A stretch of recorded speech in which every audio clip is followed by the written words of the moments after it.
Bien, dejo el lugar al hermano Albino para la predicación.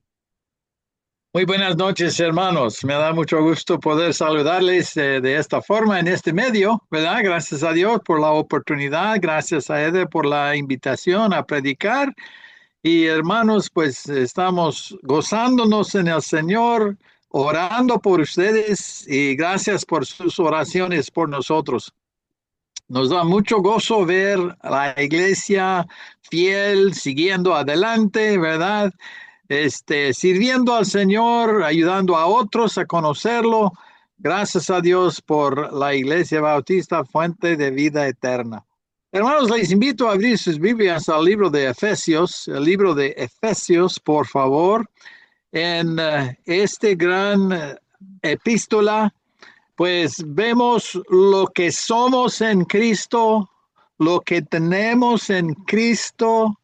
Espero que nunca nos quedemos, nunca dejemos de ser maravillados de lo que tenemos en Cristo. Ahora, claro, esa es la clave, ¿verdad? Estar en Cristo, recibirlo, tenerlo. Él está en nosotros y nosotros estamos en Él.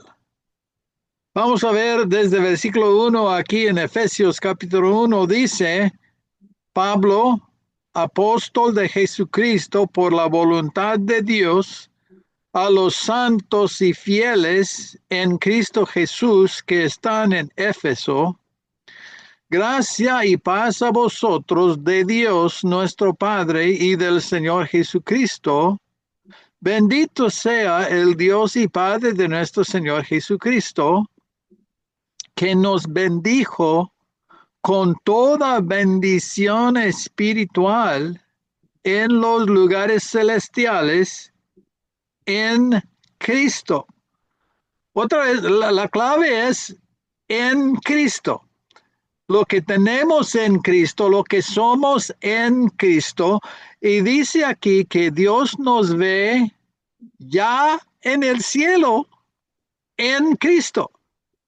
Cristo está en el cielo sentado a la diestra de Dios Padre, la palabra de Dios dice.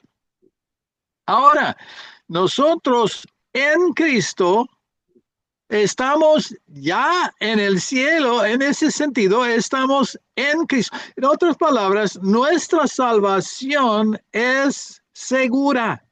Somos salvos y seguros.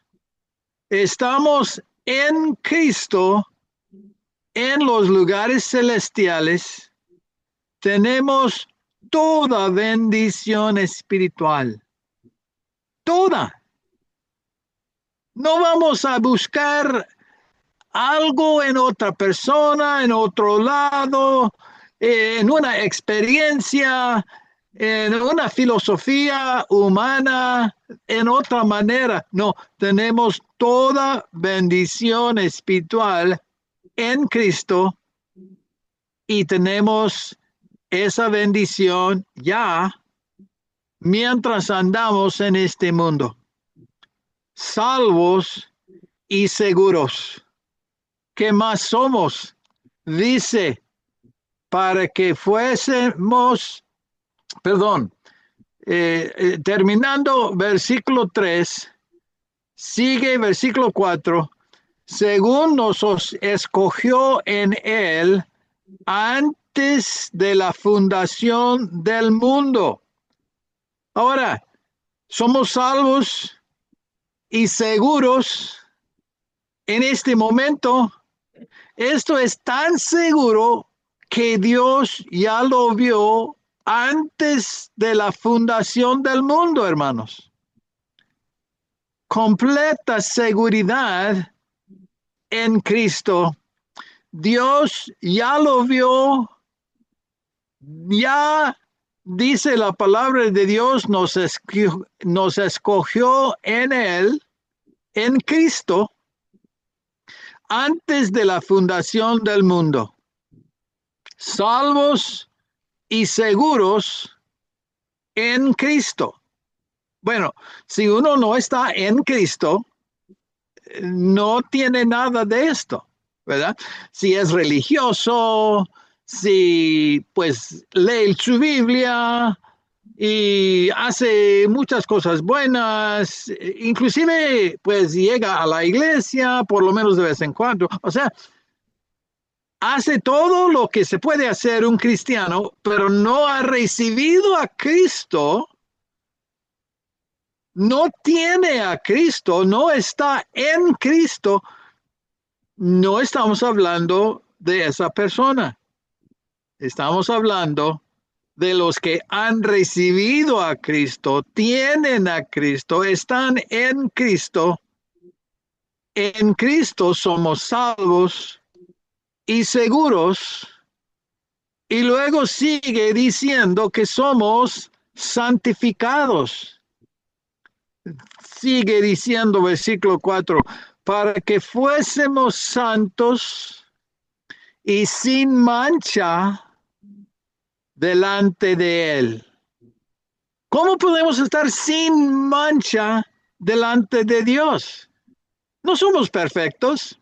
Aún los que hemos recibido a Cristo, pensar, decir, no, pues yo no tengo ninguna manchita de pecado, yo soy perfecto, no es posible.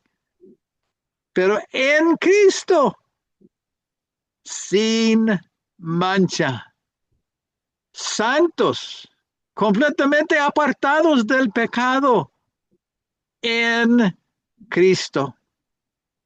Versículo 5, en amor, habiéndonos predestinado para ser adoptados hijos suyos por medio de Jesucristo. ¿Qué más somos? Hijos de Dios, hijos adoptados hijos suyos. Nosotros, pues, realmente perteneciendo a la familia de Satanás, al reino de las tinieblas, antes de recibir a Cristo, perdidos como todo el mundo sin Cristo, pero recibimos a Cristo. Cristo nos dio la vida y en Cristo somos hijos adoptados, ya en la familia de Dios, por estar en Cristo, por lo que hizo Cristo por nosotros, su amor, su gracia, manifestándose en nosotros, beneficiarios de su amor y su gracia. Versículo 5, en amor habiéndonos predestinado para ser adoptados hijos suyos por medio de Jesucristo, según el puro afecto de su voluntad. Otra vez, decisión de Dios salvarnos, no por nuestra bondad. Él no tenía ninguna obligación de proveer el plan de salvación. Él no tuvo ninguna obligación de mandar a su Hijo Jesucristo para morir una muerte tan horrible, crucificado. Dios el Hijo no tuvo ninguna obligación de hacer ese sacrificio por nosotros. Era la pura voluntad de Dios decidiendo este plan de salvación. Gloria a Él, gracias a Él. Es por su gracia, no es por lo que nosotros hicimos y no lo podemos merecer. Dios por su gracia hizo este plan completamente inesperado, no lo merecemos, inmerecido, por el puro afecto de su voluntad. Versículo 6, para alabanza de la gloria de su gracia, con la cual nos hizo aceptos en el amado. En Cristo, el amado, Dios nos hizo aceptos. nosotros no somos aceptos para estar en la presencia de Dios. Imagínese una persona que no tiene ropa adecuada, pues realmente puros trapos, ni tiene agua para limpiarse, sucio, trapos, y tiene que presentarse delante de un rey. Pues no, no es acepto, no se puede, no. Bueno, pero nosotros con nuestros trapos de inmundicia, que son nuestras justicias según la palabra de Dios, lo mejor que podemos hacer, y nos quedamos con trapos de inmundicia, no somos limpios, pero Dios nos limpia, nos lava, nos pone ropa adecuada, limpia, como lino fino, dice en Apocalipsis, ¿verdad? Y ahí estamos en la presencia de Dios en Cristo, por estar en el amado, por estar en Cristo, salvos, seguros, santificados, apartados del pecado, limpios, sin mancha, hijos adoptados, aceptos en Cristo. Versículo 7, en quien tenemos redención por su sangre, redimidos por su sangre, el perdón de pecados según las riquezas de su gracia. Gloria a Dios, nuestros pecados bajo la sangre de Cristo. Esto es lo que tenemos en Cristo. Versículo 8, que hizo sobreabundar para con nosotros en toda sabiduría e inteligencia, dándonos a conocer el misterio de su voluntad según su beneplácito, el cual se había propuesto en sí mismo. ¿Cuál es su plan, su voluntad? Este misterio de su voluntad, versículo 10, de reunir todas las cosas en Cristo. Su voluntad, Dios nos está dando a entender, dice versículo 9, dándonos a conocer el misterio de su voluntad, según su beneplácito. Otra vez, según su voluntad, el puro afecto de su voluntad, Él decidió hacer esto, Él hizo este plan, el cual se había propuesto en sí mismo. ¿Cuál es su plan? Versículo 10, de reunir todas las cosas en Cristo. En la dispensación del cumplimiento de los tiempos, así las que están en los cielos como las que están en la tierra. Nosotros tenemos el privilegio de ser parte de este plan, de ser uno con Cristo, en Cristo, uno junto con todas las cosas, dice, en el cielo y en la tierra. Tenemos nosotros la seguridad de formar parte del cuerpo de Cristo, que es la iglesia, ser uno con todos los otros cristianos. Tal vez tenemos una duda, no sé si quiero estar incluido con todos los otros cristianos, que a lo mejor tengo problemas con unos. Bueno, pues gracias a Dios no va a haber nada de eso, ¿verdad? Gracias a Dios, ya después, ya que Cristo viene, nos arrebata, estamos con Él, reunidos con todos los otros cristianos, pues gracias a Dios ya no va a haber nada de pleitos, de problemas, conflictos, ¿verdad? Gracias a Dios, ya vamos a ser uno, sin ningún problema, sin ninguna dificultad. Gracias a Dios. Uno, esto tenemos en Cristo, tenemos aquí el conocimiento de su plan, de reunir todas las cosas en Cristo, en Cristo. Y entonces, versículo 11, en él, asimismo tuvimos herencia,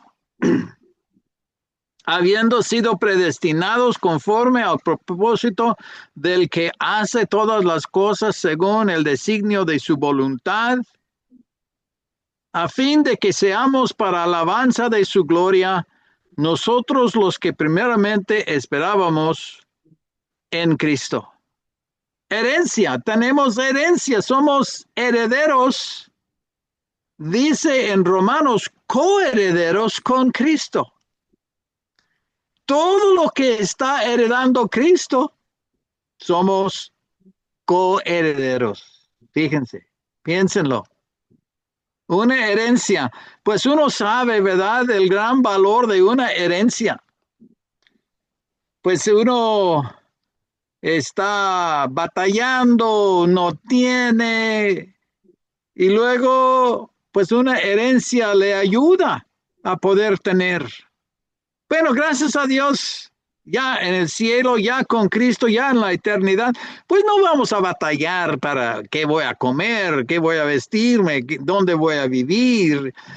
No necesitamos una herencia para esas cosas materiales, pero gracias a Dios va a haber una herencia espiritual que sin duda va a ser una gran bendición que va a llenar nuestra alma, nuestro espíritu, nos va a dar gozo que no podemos nosotros experimentar, imaginarnos. Va a haber una herencia, coherederos con Cristo, lo que tenemos en Cristo, lo que somos en Cristo. Luego dice, versículo 13, en él también vosotros, habiendo oído la palabra de verdad, el evangelio de vuestra salvación, y habiendo creído en él, fuisteis sellados con el Espíritu Santo de la promesa. Otra vez, algo seguro, está sellado. Lo que es sellado ya es seguro. Si es un documento que se sella, esto ya es oficial. Esto ya se tiene que cumplir. Está sellado. Si es otro tipo de sello que nosotros sabemos, conocemos, ¿verdad?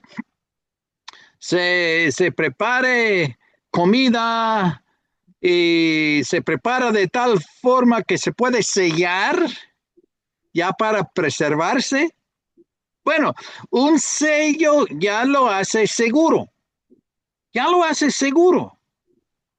En Cristo somos salvos y seguros, sellados, dice, sellados con la presencia del Espíritu Santo en nosotros.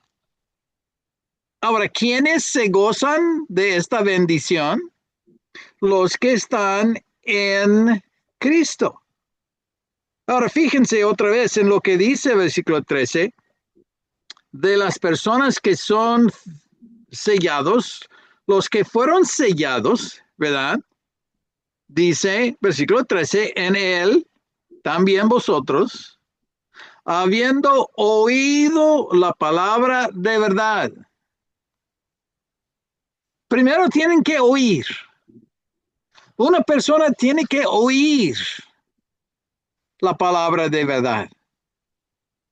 ¿Quiénes son estos que están en Cristo, salvos y seguros? Primero tienen que oír la palabra. La Biblia, la palabra de verdad, la palabra de Dios. Tienen que oír. Dice, habiendo oído la palabra de verdad, el evangelio de vuestra salvación, y habiendo creído en él, el otro requisito para estar en Cristo. No habla de obras, porque las obras no ayudan para ser salvos. No habla del bautismo, no habla de su iglesia, nada de esos actos religiosos, nada de buenas obras, no. Pero hay que creer en Cristo. Hay que creer en Cristo. Sin creer en Cristo, no hay salvación. Los que no creen en Cristo, los que no reciben a Cristo, ¿qué es esto de recibir? ¿Es creer o recibir? Bueno, como dice Juan 1:12, lo hace como lo mismo. Creer en Él es recibirlo. Recibirlo es creer en Él si entendemos lo que es recibirlo. ¿Cómo voy a recibir en mi alma, en mi espíritu, alguien en el cual no creo? No creo en Él. Ahora, si de veras creo en Él, Él es Dios que murió por mis pecados. Yo quiero que Él me salve. Señor Jesucristo, sálvame. Te recibo. Te acepto tu obra en la cruz. Te recibo porque creo en ti, que tú eres el Salvador. Tú pagaste por mí, tú sufriste por mí, tú sufriste lo que yo merezco sufrir. Tú sufriste la culpa, el castigo de mis pecados. Sálvame, perdóname, te recibo, creo en ti como mi único y suficiente Salvador. El que oye la palabra y por la palabra que ha oído pone su fe en Jesucristo, recibe a Jesucristo, exclusivamente a Jesucristo, solamente a Jesucristo, completamente en Jesucristo. No, nada de esto de que, bueno, sí, yo creo en Cristo, pero también creo en, pues, San Fulano y San Fulana y esta y la otra y mi iglesia y mi religión. Espero que entre todos, pues, que me salven, que me ayuden. No, no, no. Completamente confiando exclusivamente en Jesucristo. Él es el Salvador. Si estamos en Él, salvos y seguros. Desde antes de la fundación del mundo, el plan de Dios se hizo. Los que están en Cristo, salvos y seguros. Tanto que estamos ya en el cielo en Cristo. Ahora, sellados, dice más adelante, el Espíritu es como las arras. Dice versículo 14, que es las arras de nuestra herencia hasta la redención de la posesión adquirida para alabanza de su gloria.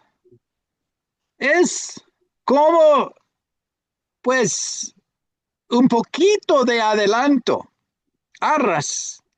Un poquito de adelanto, algo que empieza, son los principios. Usamos las arras, ¿verdad? En las bodas. El hombre entrega arras a su novia, ya que se están casando, él está prometiendo con estas arras. Son como las primicias. Son pues una pruebedita, ¿verdad? De lo que con la ayuda de Dios voy a proveer de aquí en adelante. Pues esto es poquito. Realmente es simbolismo en las bodas, pero en la presencia de Cristo en nuestra vida, la presencia del Espíritu Santo, en un sentido, es una pruebita nada más de lo que viene adelante. No es puro simbolismo pero es la presencia de Él ahora, pero son las arras de nuestra herencia que viene ya con Dios para toda la eternidad. Versículo 14, que es las arras de nuestra herencia hasta la redención de la posesión adquirida. Es un poquito que estamos gozándonos hasta la redención de la posesión adquirida para alabanza de su gloria.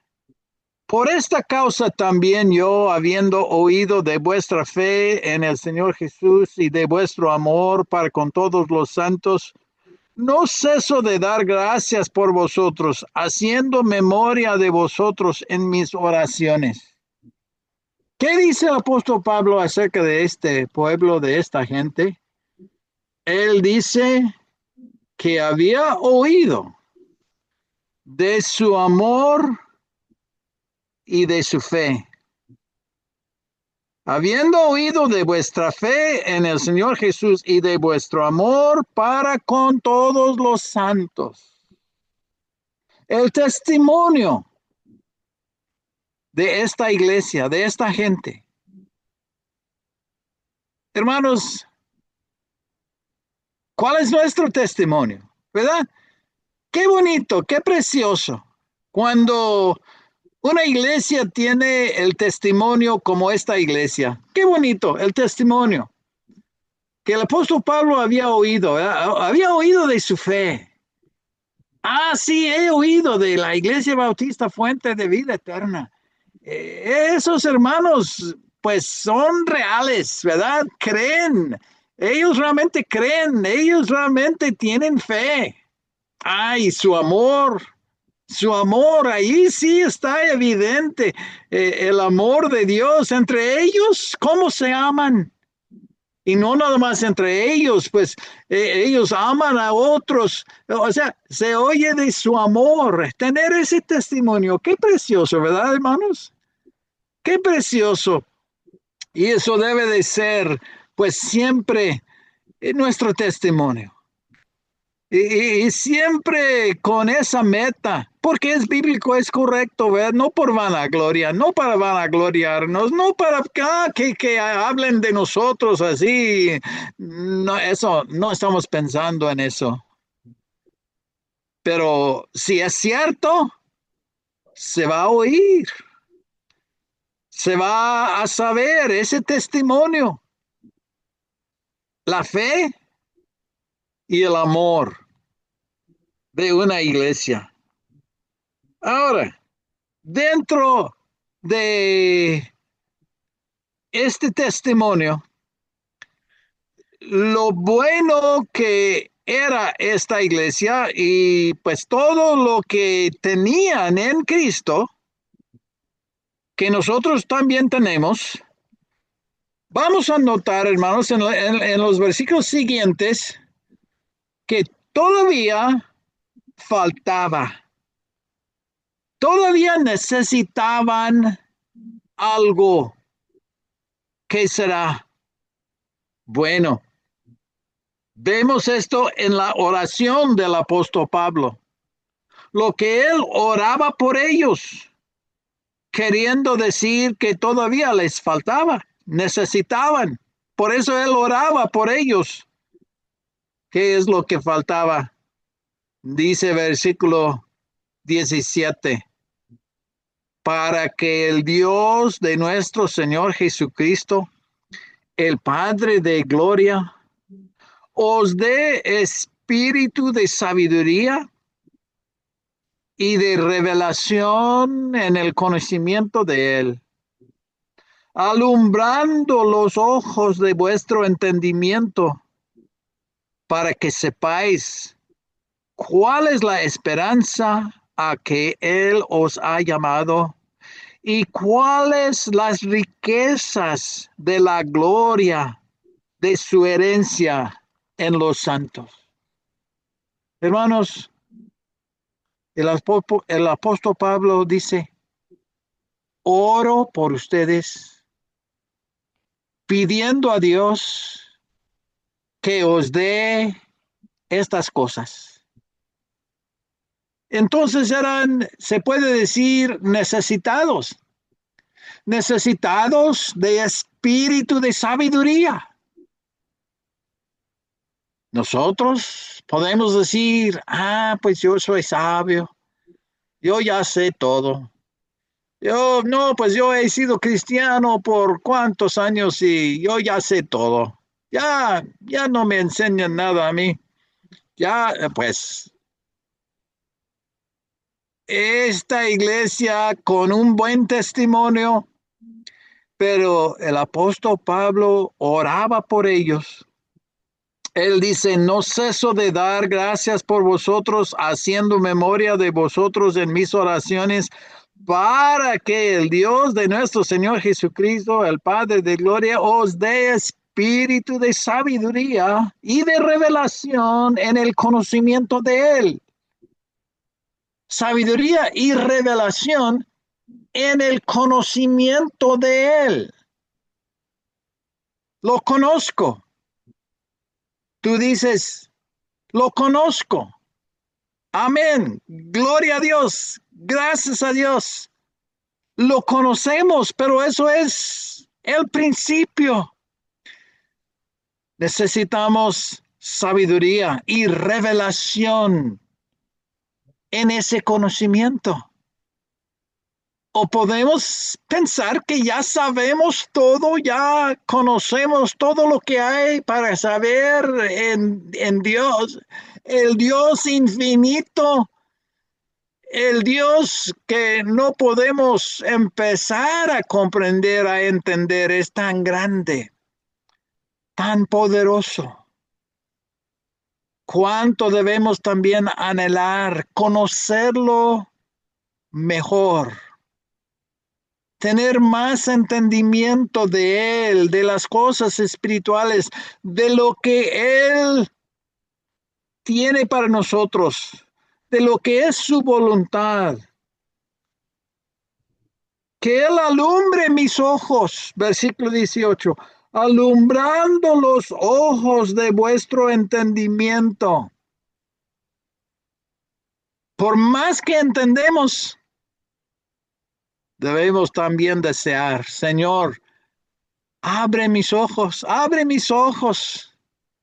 que yo pueda realmente ver y entender cuál es la esperanza a que tú me has llamado. Realmente, ¿qué es lo que tengo en Cristo? ¿Cuál es tu plan para mí? ¿En qué puedo gozarme en lo que tú tienes para mí? ¿Qué es el propósito de mi vida en tu plan? Seguro que es maravilloso. Tú me amas, tú quieres lo mejor para mí, tú eres todopoderoso. Señor Jesucristo, quiero saber cuál es tu plan para mí. ¿Cuál es la esperanza a que tú me has llamado? ¿Cuáles las riquezas de la gloria de mi herencia en los santos? Demasiadas veces, pues, ponemos la mirada en las cosas materiales. Poco pensamos en lo espiritual, en lo que son las riquezas de la gloria de la herencia en Cristo. Luego sigue diciendo, y cuál la supereminente grandeza de su poder para con nosotros los que creemos, según la operación del poder de su fuerza, la cual operó en Cristo resucitándole de los muertos y sentándole a su diestra en los lugares celestiales, sobre todo principado y autoridad y poder y señorío, y sobre todo nombre que se nombra no solo en este siglo, sino también en el venidero. ¿Qué cosa más, qué más oraba el apóstol Pablo? Pidiendo que Dios alumbrara sus ojos para que vieran que, versículo 19, la supereminente grandeza de su poder para con nosotros.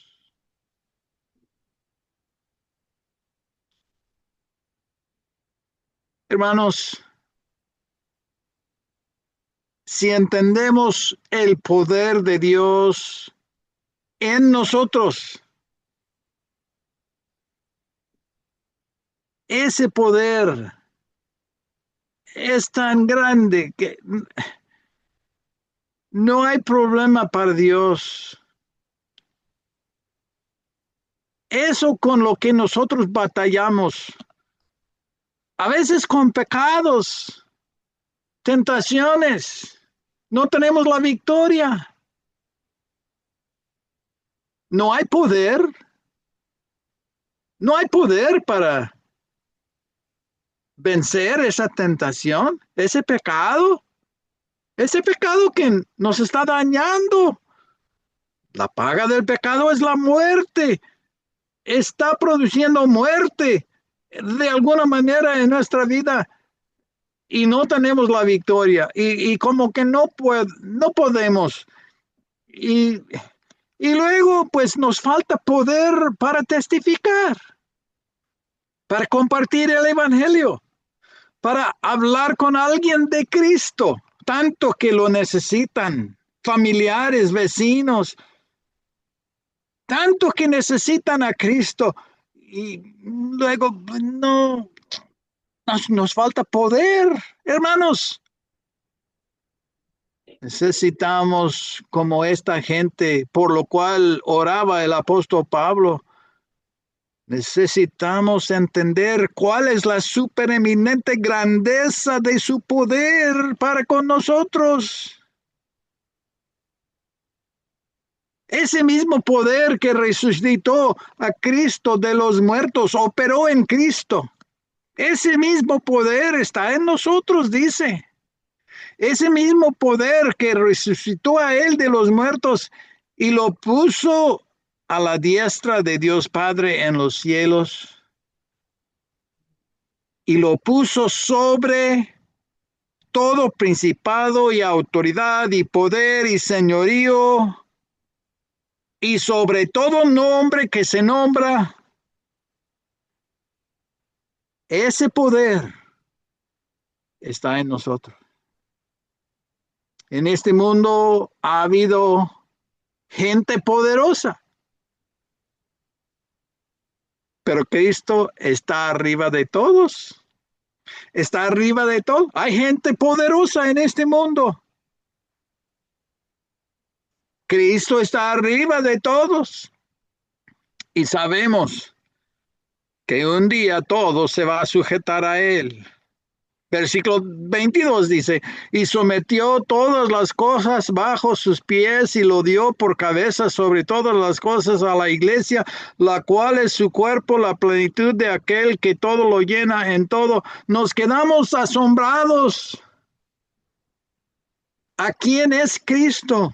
El poder de Cristo, del poder que operó en él, del lugar en el cual se quedó Cristo, arriba de todo, cabeza de la iglesia. Nos quedamos asombrados al gran poder de Dios. Ese poder está en nosotros. Podemos vencer el pecado, la tentación cualquier problema. Podemos vencer las dudas, los temores, todo lo que nos impide gozarnos en Cristo. Que Dios nos abra los ojos. Dios alumbre nuestros ojos. Dios también nos ayude, nos dé sabiduría, entendimiento de lo que tenemos en Cristo. Ahora nos gozamos en Cristo, sabiendo que en Cristo tenemos una herencia que viene adelante, mientras tenemos las arras que pues es más que suficiente. Dios en nosotros, en este tiempo, en este mundo, salvos, seguros, santificados, sellados. Que Dios abra nuestros ojos, alumbre nuestros ojos a lo que tenemos y somos en Cristo. Padre Santo, tú sabes lo que está en cada vida, cada corazón. Te ruego, Padre, si hay uno que está escuchando que nunca ha abierto su corazón recibiendo a Cristo, creyendo en Cristo, te rogamos que tome esa decisión. Padre, que tú animes a tus hijos, que todos entendamos lo que tenemos en ti, lo que somos en ti, que nos gocemos de tu voluntad, de tu poder. Ayúdanos a cumplir, ayudándonos a cumplir con lo que pides de nosotros, lo que es lo mejor para nosotros. Y te damos gracias en el nombre del Señor Jesucristo. Amén. Amén. Gracias, hermanos. Que Dios les bendiga.